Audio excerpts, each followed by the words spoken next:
El día de hoy estamos con el área 2. Vamos a dar el nombre de la materia es temas selectos de morfología y fisiología, y vamos a hablar sobre el aparato cardiovascular, enfocándonos al sistema circulatorio y a potenciales de acción. E iniciamos, ¿sí? Adelante, Vicky. El aparato circulatorio es el encargado de realizar la distribución de sustancias a todo el organismo por medio de arterias y venas.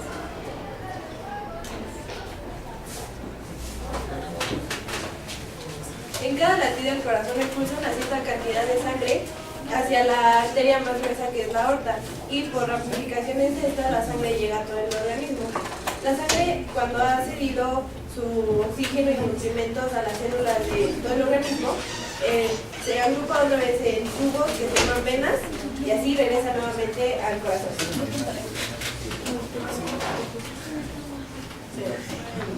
El sistema circulatorio tiene una gran capacidad para adaptarse a las distintas necesidades del organismo.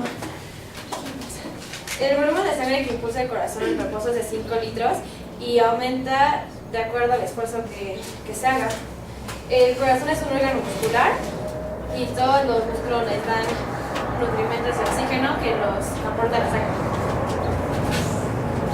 Bueno, yo voy a hablar de lo que es la anatomía. El corazón es un órgano formado por tejido muscular que va a ser de la forma y del tamaño del puño. Está localizado en el mediastino, que va a ser la región media del tórax, y que va a estar en los puntos de unión de la segunda y de la segunda costilla. Aproximadamente 2/3 partes de la masa del corazón se va a encontrar en el pulmón izquierdo y 1/3 de la masa del corazón se va a encontrar en el pulmón derecho. En la vista, como podemos ver hacia el corazón, se pueden ver lo que son aurícula derecha, ventrículo derecho, ventrículo izquierdo, y lo que es la aurícula derecha y la orejuela homolateral de la aurícula derecha. Viéndolo de manera en la vista dorsal, podemos ver ambos ventrículos y ambas aurículas. En la parte posterior del surco aurículo-ventricular encontramos lo que es el seno coronario y las ramas y las arterias coronarias. Lo que es la cruz del corazón va a representar los puntos de unión de los surcos intraventricular, intraauricular y auroventricular. Yo les voy a hablar de las arterias coronarias. Las arterias coronarias son las que irrigan y permiten que lo que es el músculo del corazón, que es el miocardio, se mantenga oxigenado y con nutrientes. Existen dos hemisferios de las arterias coronarias, el derecho y el izquierdo. El izquierdo se divide en dos grandes, que es el descendente anterior y el circunflejo, que se encuentra aquí. El descendente anterior pasa por la parte anterior a la posterior, y el circunflejo da la vuelta a lo que es la aurícula y el ventrículo izquierdo del corazón. La sangre tiene las características de ser un líquido viscoso y adherente al agua. Su volumen es de 4.5 en las mujeres y de 5.5 en los hombres. Va a tener un pH de 7.35 más o menos, y bueno, constituye tres cosas. Tiene funciones de transporte, de regulación y de protección. De transporte va a transportar hormonas, enzimas, CO2, oxígeno. Regulación va a regular el pH y va a regular la cantidad de líquido que hay en la célula. De protección va a evitar que se haya como derrame de líquido y de que haya infecciones. En donde se va a conformar la sangre se llama hematopoiesis. La hemoglobina es un componente de la sangre que constituye de la proteína heme y del compuesto globina. Heme contiene hierro.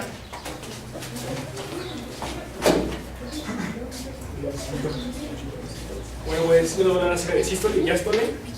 Bueno, sístole es el término, es equivalente a contracción muscular y se divide o clasifica en dos, que es sístole ventricular y auricular. El auricular es la contracción del músculo miocardio en la aurícula cardíaca izquierda y derecha, y más que nada prepara el corazón Bueno, a medida que las aurículas presentan mayor presión sanguínea, en ellas va aumentando y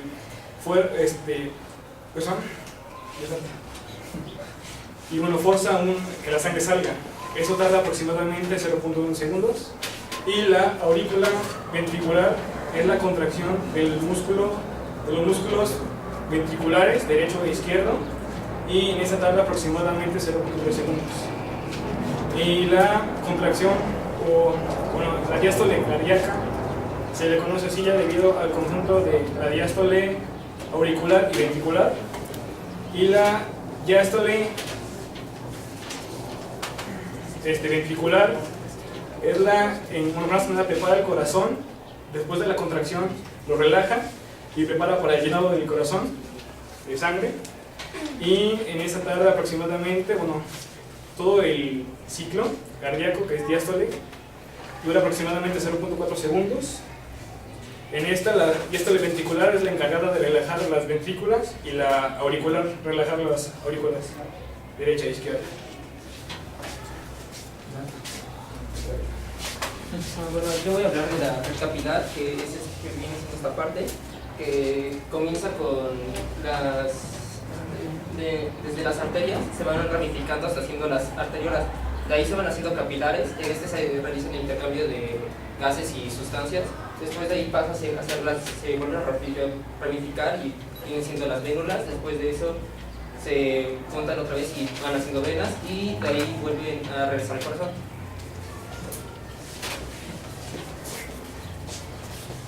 La sangre no venosa entra por la vena cava inferior y superior. De ahí pasa a la aurícula derecha por la válvula tricúspide hacia el ventrículo derecho. Después va hacia las arterias pulmonares. Bueno, en estas existe una red capilar en los alvéolos, que son las ramificaciones de los bronquiolos encontrados en los pulmones, en donde se lleva el intercambio de gases de dióxido de carbono por oxígeno llamado difusión. Estas de las venas, de las arterias pulmonares, se convierten en venas pulmonares, y estas regresan a la aurícula izquierda. Por la válvula mitral hacia el ventrículo izquierdo, y de ahí pasa a la arteria aorta, que es la que distribuye toda la sangre en todo el cuerpo. Y bueno, esta se distribuye hacia los órganos principales, que sería el cerebro, que sería la arteria cefálica, y la tiroides, que sería la arteria tiroidea, y se regresa por la misma. Pasa por la arteria hepática y se regresa, el estómago, el intestino, el vaso, y se conectan a la vena hepática. Primero se convierte en vena porta, después en vena hepática, para así entrar al aurículo derecho. Y bueno, un dato importante es que la sangre venosa, pobre en oxígeno y rica en dióxido de carbono, realmente tiene un 75% de oxígeno que había en la sangre arterial y solamente un 8% más de dióxido de carbono. Y la circulación portal, que es parte de lo que explicaba yo ahora, es una como subdivisión de la circulación que parte a partir de venas que vienen del sistema capilar, y esto vuelve a formar capilares en el hígado. Y se divide en dos partes principalmente, la hepática y la hipofisiaria. La hepática son venas que proceden del tubo digestivo, que se transforman de nuevo en capilares en los sinusoides hepáticos, y luego estos desembocan en la circulación sistémica a través de las venas suprahepáticas en la vena cava inferior. Y la hipofisiaria, la arteria hipofisiaria superior, procedente de la carótida interna, se ramifica en una primera red capilar que se encuentra en la eminencia media, y luego estos capilares se forman las venas hipofisiarias, que descienden por el tubo hipofisiario, por el tallo hipofisiario, y originan una segunda red de capilares que se encuentran en la adenohipófisis, y estos lo que hacen es secretar la sangre en la yugular interna.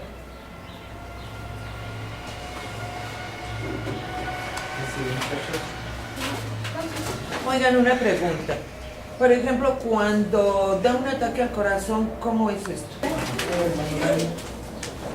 Bueno, yo voy a hablar sobre el potencial de acción que tienen las fibras musculares cardíacas. El potencial de acción se define como la onda negativa que se autopropaga en una membrana, ya puede ser de una fibra muscular como la cardíaca o de una neurona. Este potencial de acción consiste en una despolarización y una repolarización.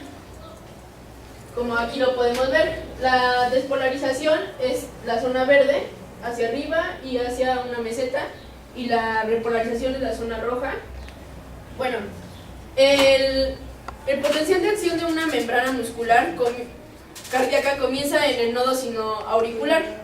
El nodo sinoauricular es una pequeña porción de tejido que está en la pared del aurícula derecha, y ahí se inicia el impulso eléctrico que genera la contracción en el corazón. Este impulso eléctrico se comienza porque se abren canales de sodio rápido en la despolarización, se abren canales de sodio rápido y entra sodio a favor del gradiente de concentración, y en la siguiente fase, que es la meseta, se abren canales de calcio 2 positivo lentos y entra calcio al sarcolema de la fibra, y también puede salir un poco de calcio del retículo sarcoplasmático desde el interior de la fibra.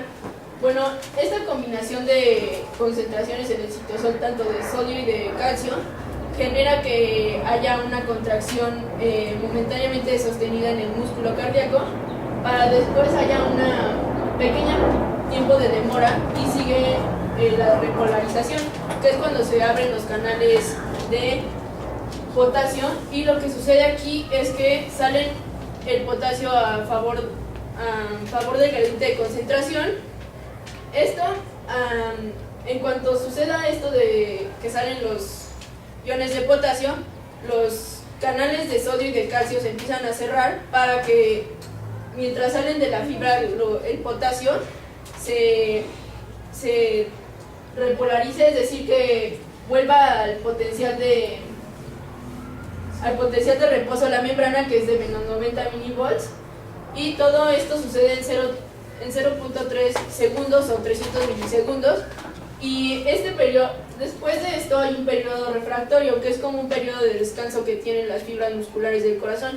Esto es para evitar la tetaína, que es una contracción sostenida, o bueno, durante un poco más de lo necesario, y es cuando suceden los paros cardíacos. Puede ser una contracción o una relajación. Y por ejemplo, cuando meten un catéter, ¿qué es lo que sucede? ¿Un catéter?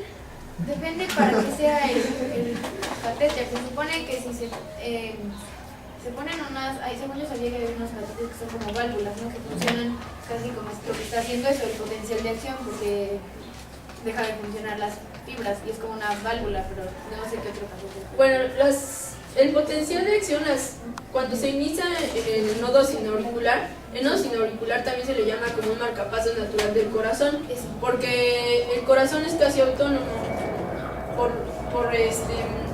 Él inicia sus propias ondas de contracción y relajación con esto, y cuando no funciona bien ese nodo sinoauricular es cuando se meten los marcapasos que funcionan eléctricamente. Todo el potasio, el sodio y el calcio son electrolitos que vienen en los nutrimentos que se saca la sangre, pasa por las células y los lleva al corazón. Todos estos son electrolitos. Cuando no funciona bien eso es cuando se necesita un marcapasos que sustituye al nodo sinoauricular y lleva el impulso eléctrico por todo el corazón. Bueno, el impulso eléctrico, aparte de que empieza en el nodo sinoauricular, pasa a una estación como de relevo, que es el nodo auroventricular. Está la aurícula derecha y luego está el ventrículo derecho. Aquí está el nodo auriculoventricular. De ahí pasa a las de His. Se ramifica por todo el corazón y llega hasta su punto más pequeño, que son las células de Purkinje. Todo ese impulso eléctrico, el potencial de acción, llega hasta los lugares más recónditos del corazón por las células de Purkinje. Muy bien, te entendí perfecto. Sí. ¿Alguien más? Sí.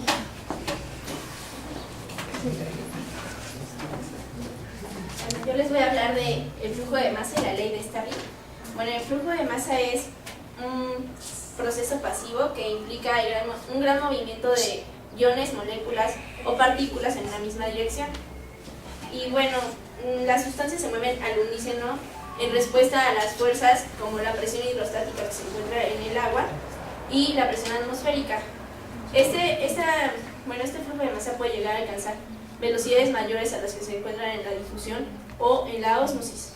Y pues, bueno, dentro de la sangre se encuentra del 20 al 25% de líquido extracelular. Sin embargo, en caso de que sea necesario perder sangre en una hemorragia, pasa el líquido intersticial a los capilares para aumentar el volumen sanguíneo y mantener la presión arterial.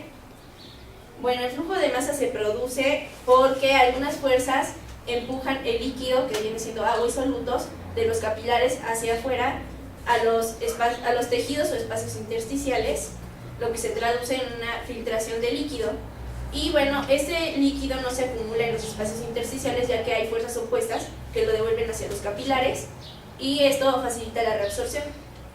Este equilibrio es la ley de Starling, y es lo que hace que el volumen de la sangre se mantenga estable o que cambie. Y pues, es esto. Ya están todos, ¿verdad? Bueno, como pueden darse cuenta, la dinámica de nuestra clase es hacer que los alumnos pierdan el miedo escénico en primer lugar.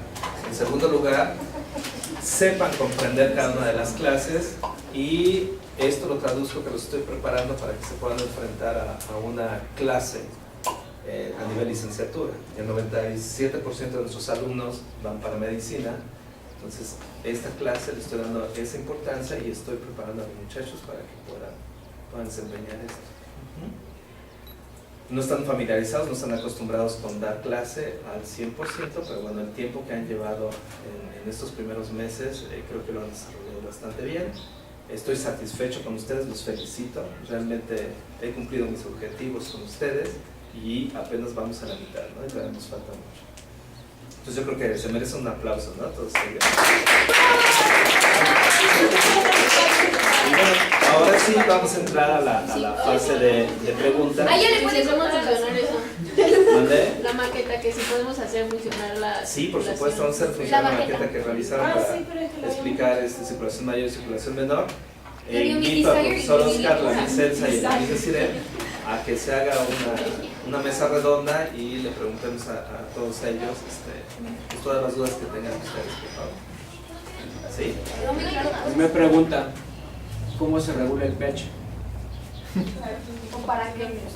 No, primero, ¿cómo se regula? Y luego, ¿para qué se regula?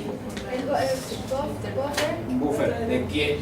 Buffer serían fosfatos. ¿De las sales? ¿Por qué? No, carbonatos. ¿Por qué? carbonatos, porque eso es lo de la sal y el ácido, que son las sales que se pueden encontrar en la sangre. Son las sales que se pueden encontrar en la sangre, pero ¿por qué? ¿El carbonato viene de dónde? Del dióxido de carbono. Dióxido de carbono, que es un óxido metálico o no metálico. Carbono es carbono es metal o no metal. El resto, a ver, ¿alguien más? No metálico. Un óxido no metálico y agua, ¿qué va a formar? Un ácido. Entonces es un buffer de ácido ¿qué? Ácido carbónico con carbonato. Ok, ahora sí. ¿Y para qué? ¿Para qué se necesita regular el pH en la sangre? O sea, ¿para qué se necesita? Por simple homeostasis, ¿no? No me da una respuesta. O sea, ¿para qué? O sea, ¿para qué mi cuerpo necesita regular ese pH? Bueno, es que hay diferentes pHs en el cuerpo y sabemos que algunas enzimas funcionan en pHs específicos. Por ejemplo, el que más conocemos es el pepsinógeno, que activa la pepsina. Y bueno, el mantener diferentes estados en el pH permite que haya reacciones químicas para que el organismo se mantenga en homeostasia. Pues, el hierro. Dice que ¿dónde está el hierro? ¿Dónde En la sangre. En la sangre. ¿En dónde? En el grupo E. Ajá, he dicho. ¿Qué tipo de hierro? Hierro El F3. Ah, F3. Hace que es eso de F3, el hierro que se encuentra en el grupo ¿qué? ¿Dijeron? Se encuentra en una forma que. Si es F3, ¿a qué te refieres con que sea F3? FE3. Ay, que tiene 3 electrones. Para compartir. Tiene una valencia de 3. O sea que perdió ¿cuántos electrones? No, 3, por eso su carga es 3. La carga funcionaría igual si tuviese un FE2. Pierde 2. Pero no es lo mismo. No, no es lo No, mismo. porque reacciona diferente. Tiene otro tipo de oxidación. Ok. ¿Algo ¿Usted más? dice esa? No se entendió muy bien. Yo tengo una duda. Dice, cuando estabas explicando lo de polarización y despolarización, ¿por qué empieza en menos 90 milivolts y llega a su máximo en más o menos aproximadamente 20 milivolts? ¿Por qué es menos? Porque es un potencial de reposo de la membrana y lo que estamos manejando aquí es un potencial de acción. El potencial de acción, como bien lo dice su nombre, en 20 milivolts es cuando empieza la acción, digamos así. Se necesita energía para eso. ¿Pero por qué es ese menos? O sea, ¿por qué es menos? Porque pasa del reposo, ¿no? Y se supone que se... Porque, bueno, a mí me parece, con lo que había visto, Y eso se ve de química.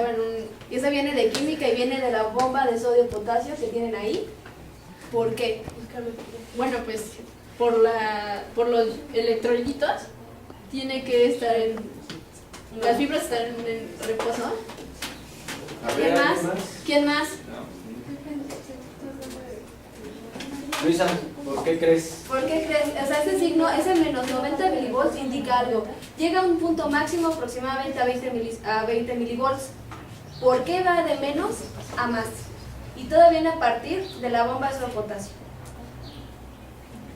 Y eso es de química. A ver, ¿cómo funciona la bomba de Es que sodio-potasio? el sodio es el que me va a hacer si lleva a cabo la contracción. Y el potasio. A nivel celular. Pero no es porque viene. A nivel de canales. La abertura y el cierre de canales. Y eso se ve con Oscar. No le hemos dicho de ¿Concentraciones? Ah, por los gradientes de... Que actuamos. Sí, se cierran los canales de potasio, que es cuando se recupera el periodo de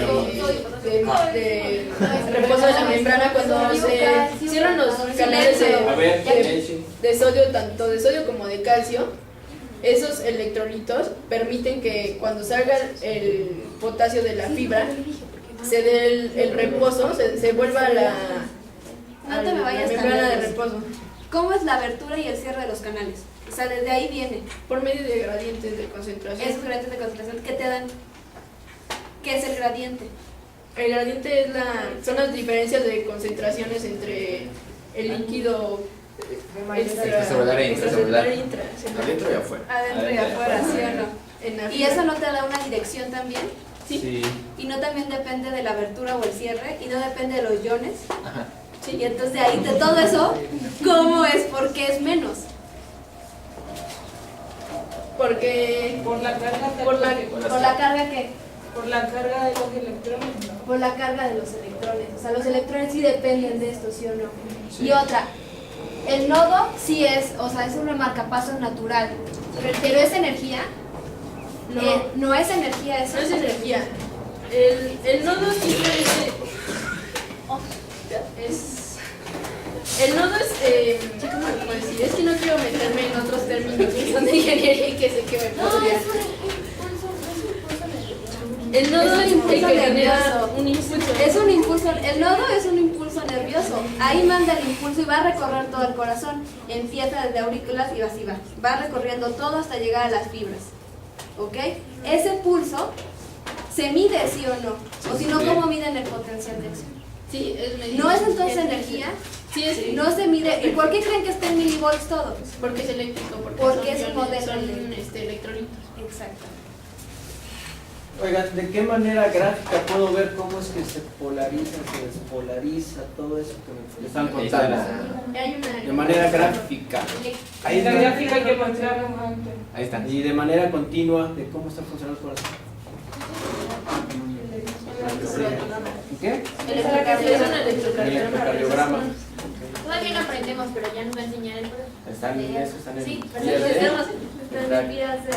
Sí, el electrocardiograma. ¿Qué tendrá que ver aquí la física? Afecta la presión. La parte física, a ver. De física, a ver, de los temas de física, o sea, ¿qué tema creen que tenga que ver aquí? ¿Presiones? Sí, Pero presiones, ¿qué de porque, por presiones? ejemplo, Leyes de una persona que tiene una presión A ver, uno, a ver, arterial, silencio, uno. Bien, a ver, acá. una persona que tiene la presión arterial alta, la eficiencia de su corazón es igual a nivel del mar que a nivel de la Ciudad de México. Estás hablando de eficiencias de ¿qué? Presiones. ¿Quién habló de las presiones de volúmenes? Entonces, ¿el corazón qué es, Victoria? ¿Es una qué? ¿El corazón qué es? ¿Es una qué? ¿Una qué? Es una bomba. Es una bomba. La eficiencia de la bomba. Es una máquina. Bien, es una bomba, entonces es una máquina. Pero hablamos de eficiencia. ¿Okay? ¿Qué más temas de física? Gases ideales, tenemos transporte de membrana. Gases ideales, ¿ok? ¿En qué parte de los gases ideales, dónde podríamos ver eso? En el cambio de óxido y En dióxido. el intercambio, intercambio gaseoso. La presión hidrostática de los líquidos en la sangre. La presión osmótica. Transporte membranal también. Marimar. Yo solo dije que en la contracción en el momento en que sube y que baja. Ajá, pues, pero si hay una contracción hay una fuerza, entonces si hay fuerzas hay vectores también, ¿no? Hay que meter vectores. Eso cuando hablen del electrocardiograma van a ver que hay una suma vectorial.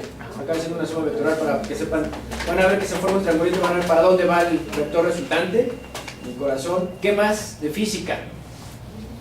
Como que la química es muy obvia, ¿no? La biología más, pero la física, ya llevan esos que otro de física.